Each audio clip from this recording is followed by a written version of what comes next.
This week on Ebert and Roeper. People always climb to the highest place so that one of them can fall off. Lion goes off in the cornfield. The last thing this movie needed was more corn. The Rock, as you said, is a movie star. Let's go. You got the moves. I'll give you that. Ow! The Rock faces Christopher Walken in the jungles of the Amazon in The Rundown. It opens next week, and we have an early review.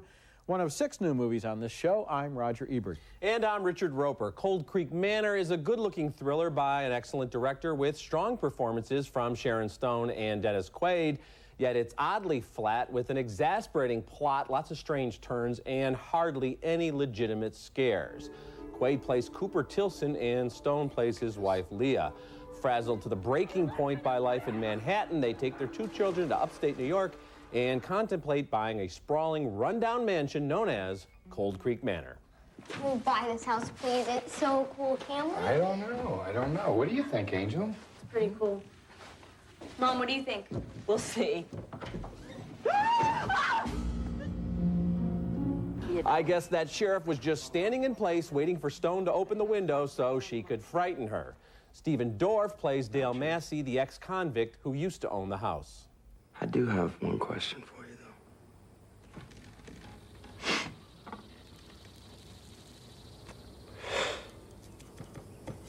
Do you know what you're getting yourself into? Against all logic, the Tilsons hire this obviously menacing creep to work on the very house where he used to live. Even more unbelievable is Leah's flirtatious interest in Dale. I don't think your daughter likes me very much. Oh, sure she does. She's just a bit shy. She's a pretty girl, Yeah. just like her mama. Dorff's one-note portrayal of Massey is a major problem with this movie. It's so obvious this guy is deranged and dangerous that the Tilsons come across as utter fools for allowing this man into their home, and the townsfolk apparently resent City Slickers so much that nobody seems to notice that Dale's ex-wife and children have disappeared, leaving behind such tiny pieces of evidence as an entire automobile in the woods. The cardboard characters go through the standard stalker movie paces until Cold Creek Manor plods to a predictable and violent conclusion on, yes, a dark and stormy night. Thumbs down. Thumbs down for me, too. The Dark and Stormy Night, of course, also involves them all on top of Cold Creek Manor under the rule of the climbing killer and the climbing victims, where people always climb to the highest place so that one of them can fall off. And you know, this Dale Massey character, the Stephen Dorff character, is such a convenience to the plot that he can never be believed as himself. There's one moment in the movie, I don't want to give away too much, where he does something to Sharon Stone. And then he has a long time to do exactly the same thing to her husband. And he doesn't because they want to keep us in suspense, and he allows Sharon Stone to be rescued so that they can all then repair back to the house, climb up to the roof, and somebody can fall off. It's ridiculous, and it's also just about 2 hours long. It's about a half hour too long. The pacing is so plodding and slow, and even the standard movie scares with somebody opening the door and somebody being right there or something jumping, they don't seem to even have the timing correct on that, so it's really a misfire. He is quite a handyman, all right. I mean, how easy is it to kill a horse and get it into a swimming pool all by yourself? I know, I noticed That's that tough. too. Okay. Yeah, real mess. Every boy should have a couple of uncles like the ones in Secondhand Lions, or maybe they shouldn't. Robert Duvall and Michael Caine play a couple of ornery loners on a rundown Texas ranch who are rumored to have millions of dollars stashed away somewhere on the property. They're not exactly babysitter material, which makes it kind of strange when their niece arrives one day with her 14-year-old son and announces he's going to be spending the summer. He's played by Haley Joel Osment.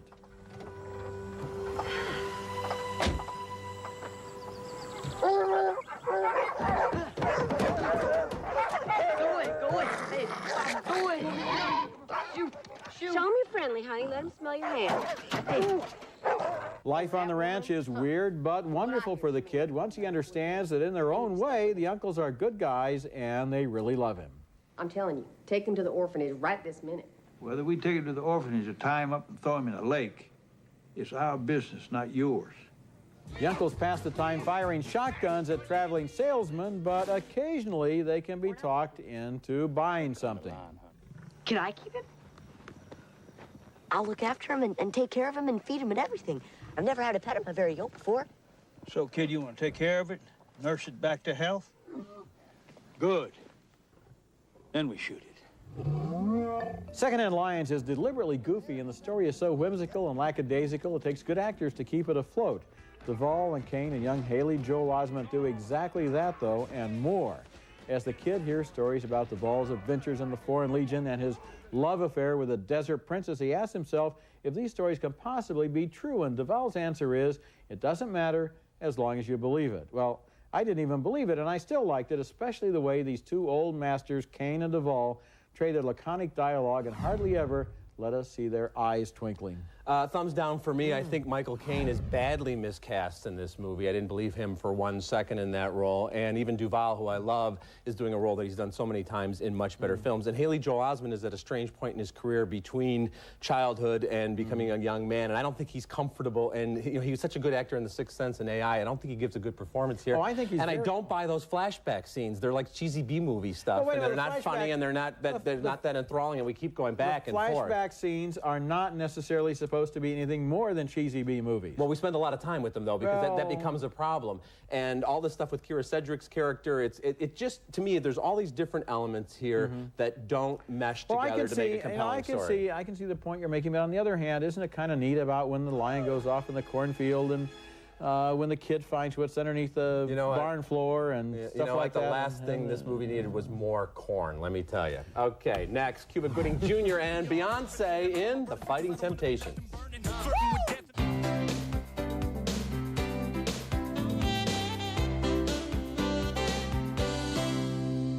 Once upon a time, there was a magical place where it never rained. The end. The hit movie is coming to Disney DVD and video. Stanley Yelnats uncovers a mystery buried deep within his own family. No matter what is in this box, we are still family. With bonus features including a gag reel, deleted scenes, and the Dig It music video. I got a good feeling about today. Holds on Disney DVD and video Tuesday, September 23rd. Rated PG. Chicken margarita with angel hair pasta and roasted garlic in a balsamic vinaigrette sauce. Is this man reading A, exciting recipes from a new cookbook? Beef merlot with seasoned redskin potatoes and crisp whole string beans. B, the menu at a hot new bistro? Chicken Tuscany with sun-dried tomatoes and a creamy Parmesan sauce. Or C, his favorite dishes from around the world. Surprise, he's reading green boxes. Introducing 12 new Healthy Choice flavor adventures. Healthy Choice. Eating healthy has never been more exciting. Mom, yesterday, Tina took her first steps. Isn't that amazing? I didn't know Maytag made ovens. And not just any oven, but the biggest one ever. The new Maytag range has the largest capacity you can get with room for a turkey and 4 sides. The new Maytag oven, big enough for all your baking needs. There's never been a better time to buy a Maytag.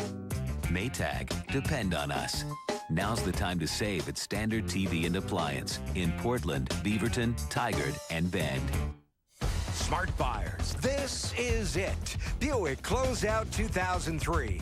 How about up to an incredible $4,000 total cash back on new 2003 Buick models? A Consumer's Digest Best Buy. The Buick Power Player. $4,000 total cash back on Rendezvous. Nearly $4,000 on LeSabre and Park Avenue models equipped with leather-appointed seating. You talk about a smart time to buy. Get into your participating Northwest Buick dealer. Now that you've listened to my story, here's the one that I made. Our next movie is The Fighting Temptations, starring pop sensation Beyonce Knowles as a single mom with an angel's voice and Cuba Gooding Jr. as the scheming devil who falls for her. This is an exhilarating musical, but it's dragged into thumbs-down territory by a dreadful story that creaks along between the rousing gospel numbers. Gooding plays Darren, a financially strapped serial liar who comes home from New York for his Aunt Sally's funeral. I got a signal. It's a miracle. Son, if that ain't Jesus calling, shut it off. Aunt Sally's will stipulates that Darren will get $150,000, but only if he takes over the choir and leads them to a big gospel tournament. Beyonce plays Lily, who's headlining at a local joint.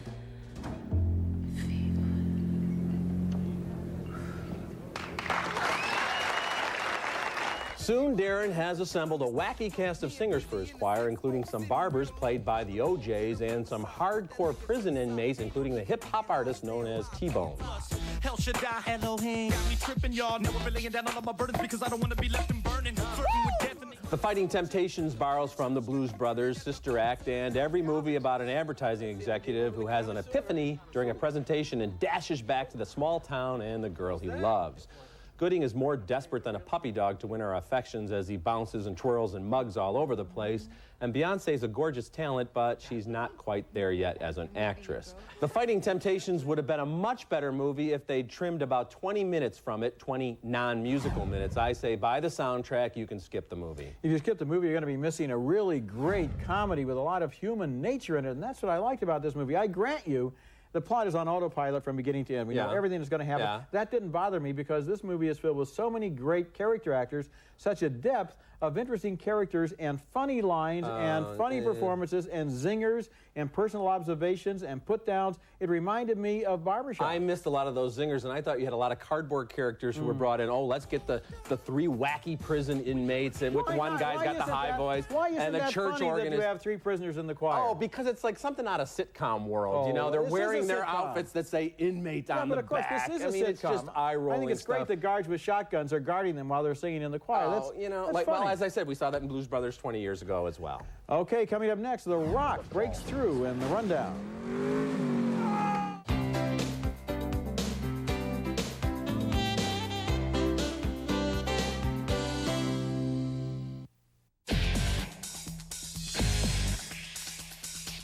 It's clearance time on an incredible selection of Toyota SUVs.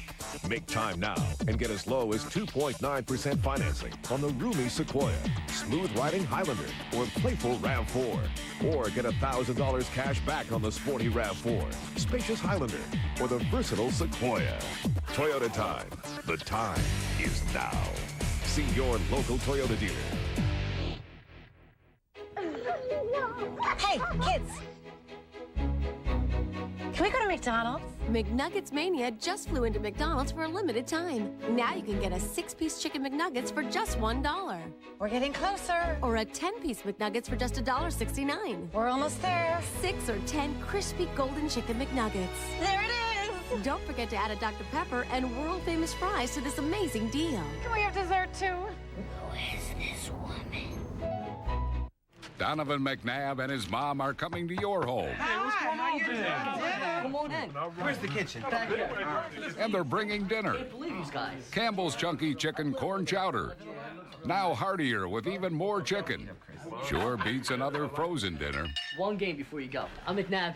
No, I'm McNabb. Come on, Donovan. I'm always McNabb. I am McNabb. Boys, play nice. I'm McNabb. It's my house. I'm McNabb. I'm McNabb. I'm McNabb. Have chunky soup for dinner. Make it Campbell's instead.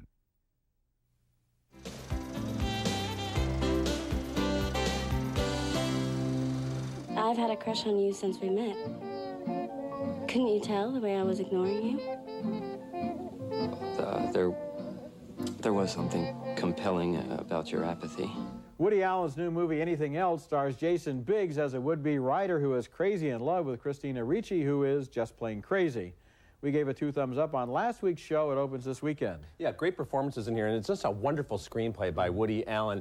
And it's nice that he's got a nice role for himself, but handed over the romantic comedy reins to young Jason Biggs, who does a terrific job.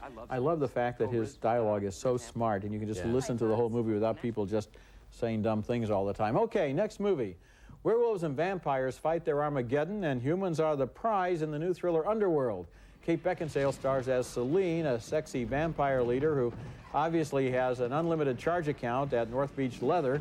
She falls in love with a human, a young intern played by Scott Speedman, and what she can't understand is why the werewolves seem to be following him. What she doesn't know is that they plan to enlist humans on their side by biting them and making them half werewolf. Who are you people? Whether you like it or not, you're in the middle of a war that's been raging for the better part of 1,000 years. A blood feud between vampires and lichens. Werewolves. Sophia Myles is another vampire, one who senses in Michael a hint of her ancient enemy, the werewolf. Celine's rival for control of the vampire empire is Lucian, played by Michael Sheen. I guess he hates Celine for breaking the laws against dating humans and werewolves.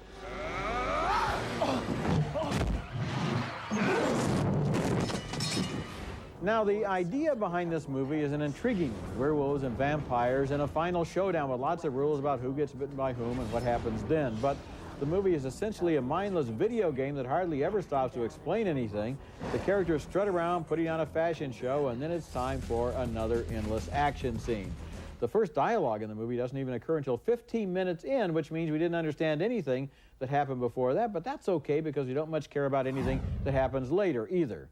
A movie that looks this good shouldn't be this dumb. Oh, I don't think it's dumb at all. I think it's the Montagues and the Capulets as werewolves and vampires. And I've been waiting a long time to see a Shakespearean werewolf vampire movie, and here it is. I think it's a lot of fun. Kate Beckinsale looks great. And, of course, yeah, it's all about the fashions and the goth look. And it looks like a comic book, although it's not. It's from an original idea. I think it's an obvious pairing, werewolves and vampires, and I think they succeed in making it an interesting story. Well, why not make it a story? And then it would be interesting. There is a story. There's all kinds of flashbacks about why they're around and attacking each other all the time. No, there's plenty of story there. There are flashbacks that give us a lot of backstory on these characters. It's a confusing jumble. It is confusing at sometimes, and they take time to explain it to us, and there's great action scenes and very, very sexy vampires. In fact, my only complaint is it's already got the R rating. Why not have a little more about the sensuality going on? Well, I wouldn't have complained about that, but Hollywood seems to be afraid of sex these days. They love violence, but not anything erotic. Yeah, even when they're biting on the neck, it's all about the blood and not how good that sometimes feels. Okay, next is The Rundown. It opens next week, but we've got the early review. This wildly inventive, bang-up adventure marks the arrival of The Rock as a bona fide movie star. Not just an awesome physical specimen and creatively destructive fighting force, but a charismatic and very funny leading man. He plays Beck, a bounty hunter hired to retrieve a crime boss's son from the depths of the Brazilian jungle. Sean William Scott, you know him as Stifler, is the smart-ass son. Big boy, you like thunderstorms? Huh? Bet you do, right? Uh-huh. Little thunder. Stop it. Little lightning. Stop it. Thunder, lightning, ears! Oh! The Rundown is also blessed with the crazy genius of Christopher Walken as a ruthless gold mine operator trying to prevent Beck and Company from finding a priceless artifact that could win the locals their freedom. I feel like a little boy who's lost his first tooth, put it under his pillow waiting for the tooth fairy to come. Only two evil burglars have crept in my window and snatched it. Every fight scene in The Rundown is spiced up with ear-splitting sound effects, jitterbugging camera moves, and some of the best hand-to-hand combat choreography this side of Jackie Chan.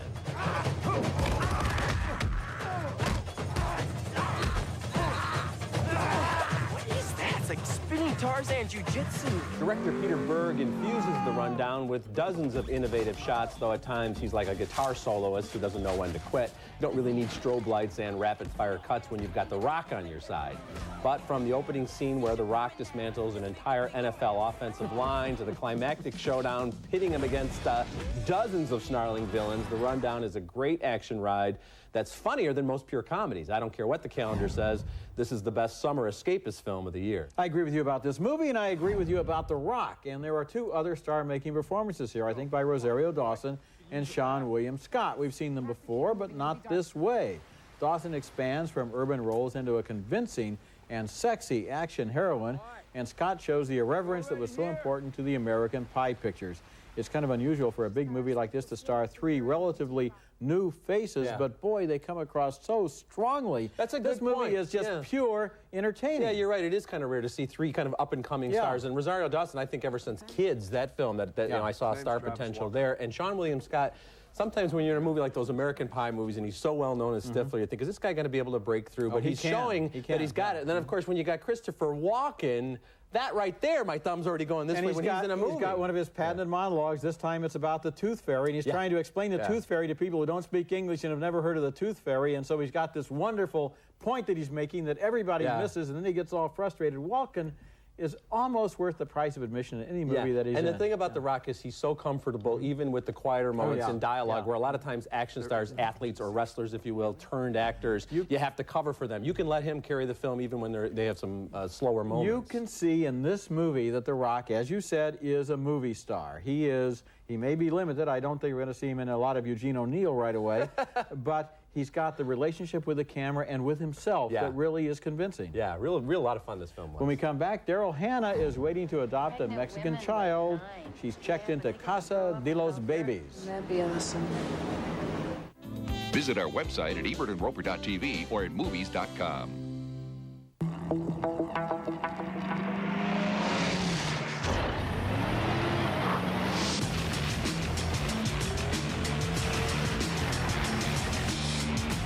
The GMC Sierra Extended Cab with more standard V8 horsepower than the new Ford F-150. Try as they might, they still can't catch us. Professional-grade engineering. It's not more than you need, just more than you're used to.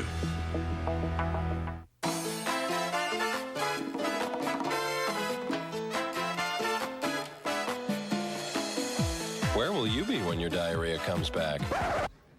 You should have taken Imodium AD the first time. Don't wait till it's too late. What did you have for dinner? Last night, I nuked half a soggy chicken burrito. I zapped a veggie dog and 4 chewy buns. I turned turkey into jerky. I had a crispy crust pizza topped with mozzarella, Asiago, Parmesan, and Romano cheeses sprinkled with basil. It was one of those new lean cuisine pizzas, right out of the microwave. New crispy crust pizza from Lean Cuisine. It's not just lean, it's cuisine. One big time dirt and odor gone? New Neutrogena Men Power Scrub Bar has it wrapped up. The washcloth and deodorant bar in one. Special texture scrubs deep down. Devours odor. Want to feel a new kind of clean? Neutrogena Men Power Scrub Deodorant Bar has it wrapped up. I have been here over 2 months. Pregnant women wait 9. Yeah, but they get to throw up and develop varicose veins and stuff. A group of American women wait week after week for news of the Mexican babies they hope to adopt in Casa de los Babies. It's the new film by John Sayles, a hero of independent filmmaking, whose stories are so often about confused people in difficult situations.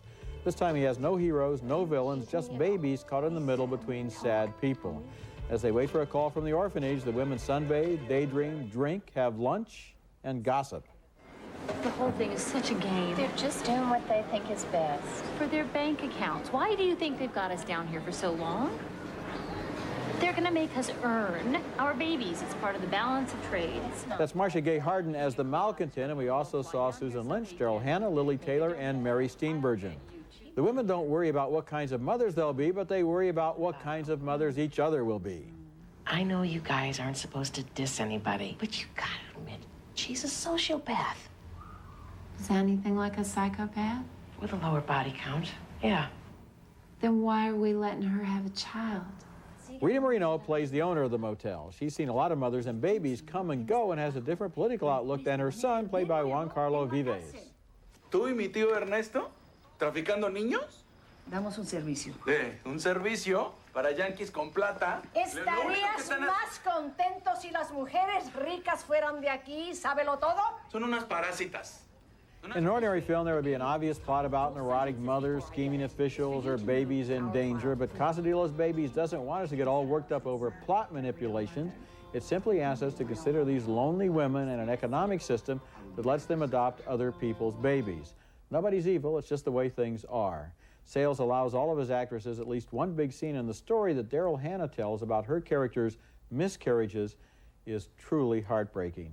The movie wants us to feel like we've shared these lives at the Casa de los Babies, and it does. Well, thumbs down for me. You mentioned that Daryl Hannah scene, and that's exactly when the movie lost me, because I didn't know what was going on there. She's describing all these tragedies, and I'm thinking, are we supposed to think she's got a criminal mind going here? Is there more going on here? Did all these terrible things really happen to her? Because it seemed like Sayles had ladled way too many things on there. There was another scene where the two young mothers, one who can't speak English, one who can't speak Spanish, tell their various stories, and it's beautifully written, but it feels so written. It feels like on the printed page it would be great, but cinematically it fails. His approach is to give each of the actresses a monologue, a big scene where she talks from her own experience, and I think it really does work on that level. It doesn't matter that they can't understand each other's words because they understand each other's feelings. And as for the Daryl Hannah scene, I took it exactly at surface value, and I thought that she really did a good job with that dialogue. I just thought there were too many strange and shrill characters. I like John Sayles a lot. I like his writing a lot, but I thought this was all about writing. You mentioned no plot. There really wasn't any at all. Well, no,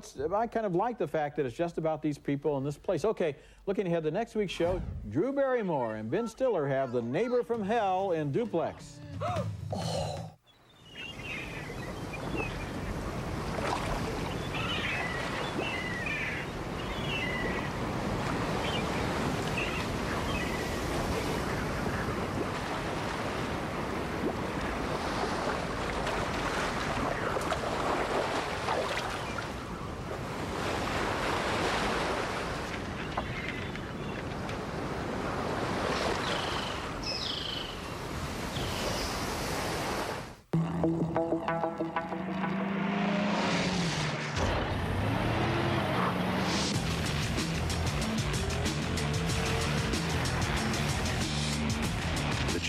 Sierra Extended Cab with more standard V8 horsepower than the new Ford F-150. Try as they might, they still can't catch us. Professional grade engineering. It's not more than you need, just more than you're used to.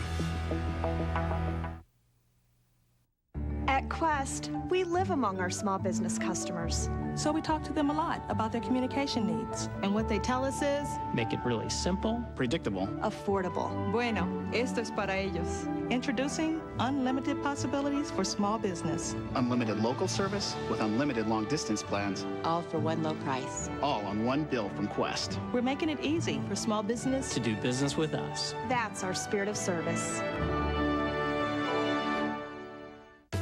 Looking for a house to call home? Start your hunt with KATU.com and Century 21 Wright Christie & Associates. Just one click and you'll be linked to virtually every house up for sale in Portland and Southwest Washington. Get specific with your search. Find the right style and location and price to fit your needs. And see the house you're looking for before you step outside. So go to KATU.com Homes, your key to finding not only a new house, but your new home.